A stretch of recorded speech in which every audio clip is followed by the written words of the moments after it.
2016, a majority of military veterans had voted for Donald Trump. But will the trend repeat this year, or will they reconsider their political learnings? Our next report finds out. A recent Military Times poll shows 52% of veterans plan to back President Donald Trump this election. I think a lot of people are looking at President Trump and saying, I can vote for him for the simple fact that promises made, promises kept. Fifth-generation combat vet Jeff Jordan, who served in Iraq and Afghanistan, applauds Trump's Afghanistan troop reduction and peace negotiations with the Taliban. I think at this point, the right thing to do is pull back because, look, we've been in Afghanistan nearly 20 years. What do we have to show for that?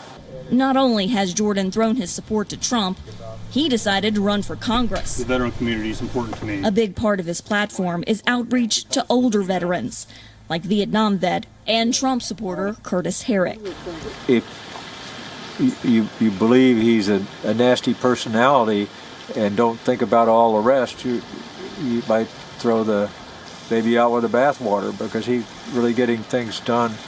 Herrick says he values Trump's decision-making skills. He works about 20 hours a day, and he decides really quickly. When President Obama had the first surge, he anguished for 9 months before he'd make the decision. But about 42% of veterans polled said that by November 3rd, they will have voted for Trump's Democratic challenger, former Vice President Joe Biden.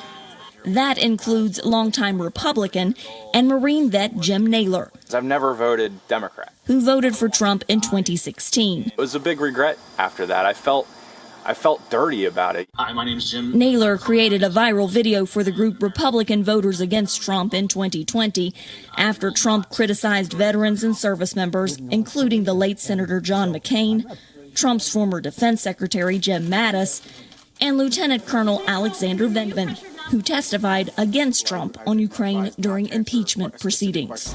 Naylor also said Trump's troop pullout from Syria last October dishonored the military. He didn't send them home. He sent them just to countries, to his quote, that are paying for us to be there. He sent them to Saudi Arabia because Saudi Arabia pays. That seems so antithetical to what we go out there to fight for. We're not mercenaries. We don't fight for the highest bidder. We fight for what's right. Nearly 2/3 of female vets polled by the Military Times disapprove of Trump's presidency. This is a hat for my first ship. As a former ship navigator, Navy vet Lauren Sims compares Trump's handling of the coronavirus pandemic to steering a ship through a storm. Donald Trump's job is to set a course for our country and make course corrections in terms of this pandemic and fighting it.